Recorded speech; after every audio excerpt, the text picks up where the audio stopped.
So razor close fight coming into the 10th. And Angelo Leo hit him with a hook that, again, puts things into perspective. And you're just so happy that kid, that Lopez was okay, because that was a vicious, scary knockout. He went to the hospital for observation, laid out flat on his back, unconscious. He breaks one of the cardinal rules I talk about all the time in training, that you don't give up defense for offense. He does all the time, and he gets away with it sometimes. And when he don't, his chin was there to survive him. But this time it wasn't. He never saw the punch coming. He drops his hand. He exposes himself. He opens himself up every time he throws something. He drops for the uppercut. He drops his hand to throw the hook. He throws it wide in front. He leaves himself naked when he goes to throw punches. And I was saying during the fight, if I'm watching it, I'm saying to myself, I made a note, if Leo would just punch with him, he's going to catch him, because he opens up the window for stuff to come in. Not bees, not mosquitoes, punches to just come in the open window.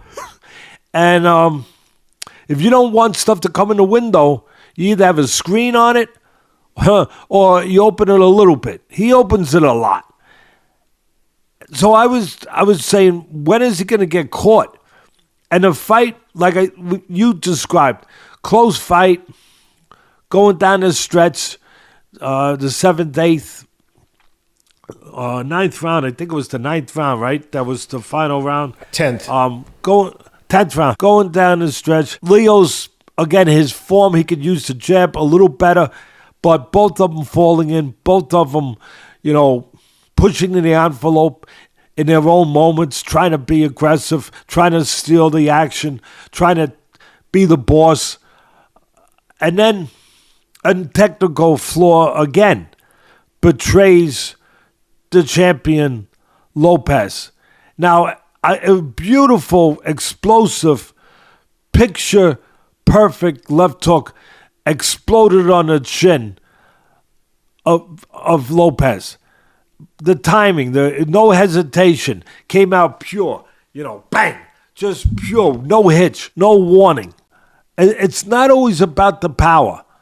He caught him, he didn't see. It was a beautiful hook, powerful hook.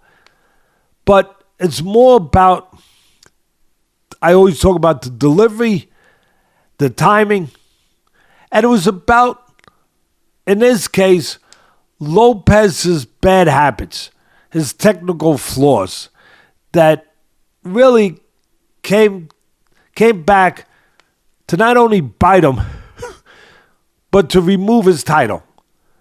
Where Lopez just finished throwing a jab, a slow jab, which you shouldn't do in front of your opponent, a slow jab, but more importantly, he did what I always say, the old sayings. Pick your saying, Ken. He posed after he punched. He took a picture after he punched. He waited for the receipt after he punched. Whatever you want to call it. He did all of them. All of them. He throws the jab. He stands there. He poses. And the left hook comes. He never sees it. And the way it came, the trajectory of it, it came in a way where his own gloves, his own hands and kind of blocked the view, and his eyesight, his eyes were fixed on the target. They weren't fixed on the whole body of Leo, just the target of where the jab was going. So the left hook is so dangerous in that situation because it's coming from the angle. It's coming from around the bend. It's coming from where you don't see it. And it came out fast, explosive, just a perfect left hook. And it knocked him out. And it also gave, quite frankly, the commentator a chance. I know that you'll love this, but it gave the commentator, the blow-by-blow guy, a chance to practice for his new job, WWE. To get a little practice in.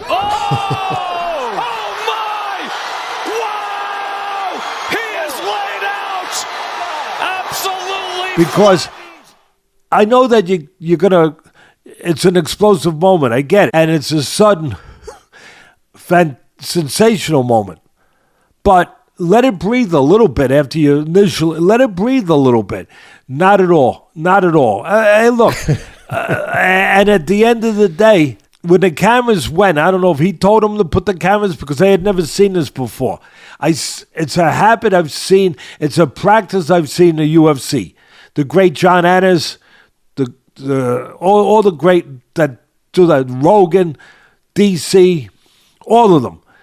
When there's a incredible moment or knockout in UFC, the camera goes on them and they react like unbelievable, like yeah. And in some way, just kind of like Bruce Buffer's call, we got used to expecting that, the energy with that. I think we've gotten used to looking when it's one of those sensational moments in the UFC.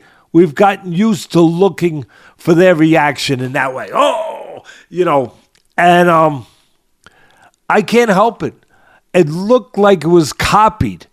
It looked like It definitely seemed very inauthentic. Yeah, it looked and almost scripted. Next time there's a knockout, watch what I do.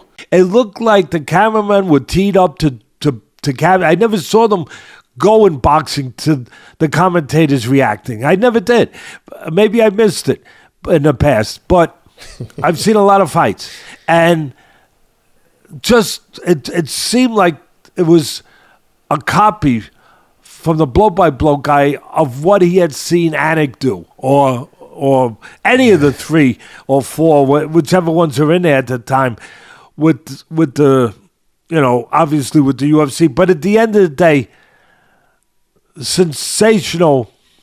Who knows where the judging would have went, but we didn't have to get to that. Didn't have to worry. That really was the case of not going to the judges. Take care of it right here. And he did it in front of his home crowd, Leo did. So it was a fantastic moment for him, where, he like I said, his technique was a little better. He exposed himself less than Lopez had been exposing himself during the fight, and he finally paid. He paid the big price. He paid the ultimate price for technically being flawed in those areas. And that's where Lopez was, by standing there and basically waiting for the hook to come. Obviously not purposely saying I'm going to wait for a hook to come, but standing there, not having the habit that should be developed in the gym of moving when you're finished punching. Moving. Not standing there, because, quite frankly, I always joke with my fighters when I'm teaching them this, and I say to them, listen, the other guy has a terrible habit, and I wish he didn't, but he has a terrible habit of punching back after you punch.